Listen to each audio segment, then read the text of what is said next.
Assalamualaikum warahmatullahi wabarakatuh. Oke, jumpa lagi bersama saya Wais Al-Korni dalam channel Sarjana IT. Pada kesempatan kali ini saya akan melanjutkan review mengenai sistem manajemen pengadaan barang atau e-budgeting. Seperti pada video sebelumnya, yakni pada part 1 atau part pertama, saya telah mereview mengenai sistem informasi manajemen pengadaan barang, yang mana di situ hanya menampilkan pada sisi admin. Untuk itu pada kesempatan kali ini saya akan mereview pada part yang kedua, yakni menampilkan atau mengakses data pada sisi bagian gudang ya. Jadi di sini pada sistem ini ada dua level hak akses, yakni pertama admin dan bagian gudang. Oke, di sini saya akan keluar dulu agar penjelasannya lebih runtut. Di sini adalah halaman utama pada sistem ini. Ketika dibuka, di sini admin maupun bagian gudang bisa mengakses langsung dalam satu tampilan. Kemudian untuk admin sendiri, saya sudah membuat akses masuknya. Kita langsung saja ya, kita mengakses bagian admin, bagian gudangnya. Bagian gudangnya saya masukkan aja username-nya tes, password-nya juga tes. Dan ini adalah tampilan dashboard atau halaman awal dari sistem ketika seorang user berhasil masuk login. Tampilannya hampir sama seperti bagian admin. Di sini pada bagian gudang hanya saja tidak ditampilkan menu seperti akses user ya. Jadi di sini menunya hampir sama, yakni ada supplier, kemudian ada barang, kemudian di master barang ini ada satuan barang, jenis barang, dan data barang. Kemudian ada barang masuk.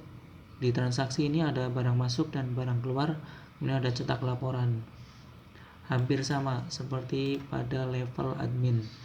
Kemudian untuk grafiknya juga sama. Di sini hanya ada informasi mengenai total data barang, kemudian data supplier, kemudian total stok barang, dan ada total user. Kemudian di sini ada grafik mengenai transaksi bulanan dan transaksi barang berdasarkan barang masuk dan barang keluar. Oke, saya akan langsung saja coba untuk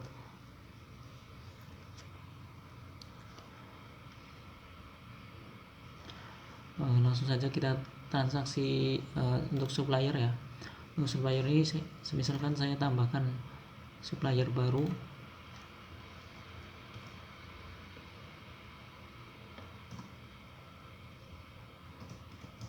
Sini saya kasih nama PT2 Kelinci. Nomornya sembarang saja ya. Kemudian alamatnya bisa dikasih Jakarta dan simpan. Nah, maka data supplier baru ini akan otomatis tersimpan dengan nomor teleponnya dan alamatnya. Di sini juga ada dua aksi, yakni pertama bisa diedit, kemudian bisa dihapus. Kemudian untuk barang seperti yang telah saya jelaskan di part sebelumnya, di sini ada satuan barang. Satuan barang ini bisa ditambahkan, misalnya yang belum ada, misalnya ini kan satuannya ada unit, pak, dan botol. Kemudian untuk jenis barangnya ini juga bisa ditambahkan, misalnya ini kan ada snack, ada minuman, ada laptop, ada handphone, sepeda motor, dan lain-lain. Kemudian untuk data barangnya, ini juga data barangnya ini bisa kita inputkan. Misalnya saya akan menginputkan data barang baru. Nama barangnya kacang 2 kelinci. Jenis barangnya saya masukkan snack. Kemudian satuan barangnya berupa pack. Simpan. Nah, akan otomatis tersimpan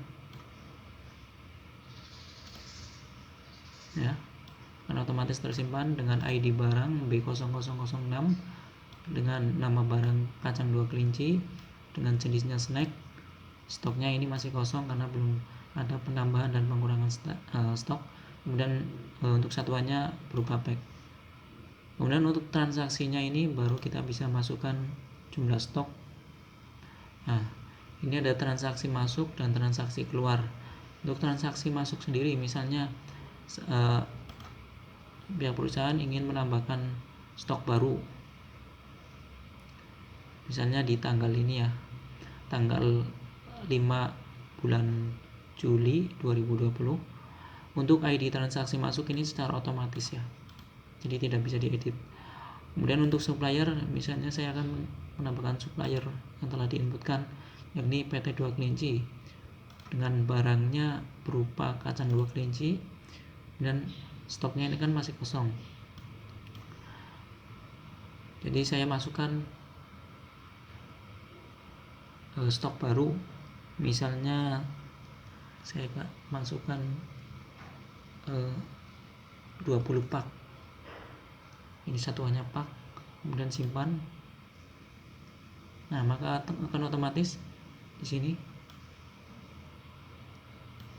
dengan nomor transaksi, tanggal masuk 5 Juli 2020 dengan suppliernya PT 2 kelinci dengan nama barangnya kacang 2 kelinci dan jumlah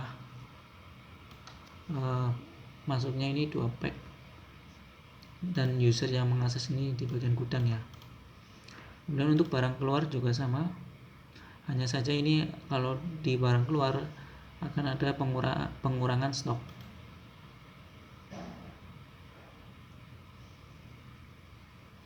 Nah, ini untuk transaksi barang keluar juga otomatis. Kemudian untuk tanggalnya yakni tanggal sekarang. Kemudian untuk nama barangnya 2 kelinci. Untuk stoknya, karena stok di awal sudah kita inputkan 20 pak, maka ini akan otomatis akan ada di kolom sini. Kemudian untuk jumlah keluar, misalnya kita akan mendistribusikan barang tersebut ke tempat lain, misalnya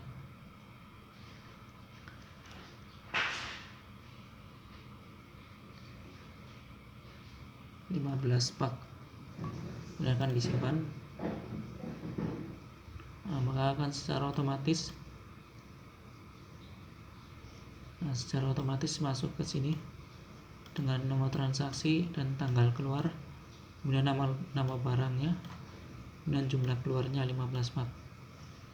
Kemudian di sini untuk menu cetak laporan, ini bisa kita mencetak laporan, misalnya kita mencetak laporan barang keluar dari tanggal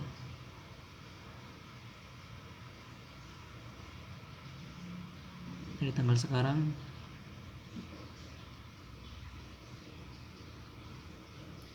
misalnya kita mencetak hari ini ya. Nah, kita cetak.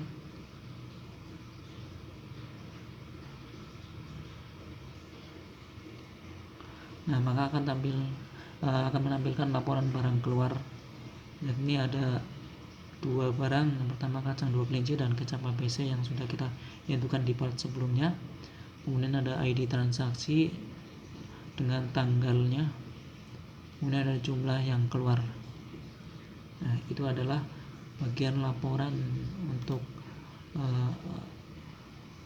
laporan barang keluar. Oke, mungkin itu saja penjelasan review di part 2 ini di level bagian gudang. tampilannya hampir sama, aksesnya juga hampir sama dari level admin. Hanya saja di sini tidak ada akses untuk menambahkan user baru. Oke, terima kasih atas perhatiannya. Assalamualaikum warahmatullahi wabarakatuh.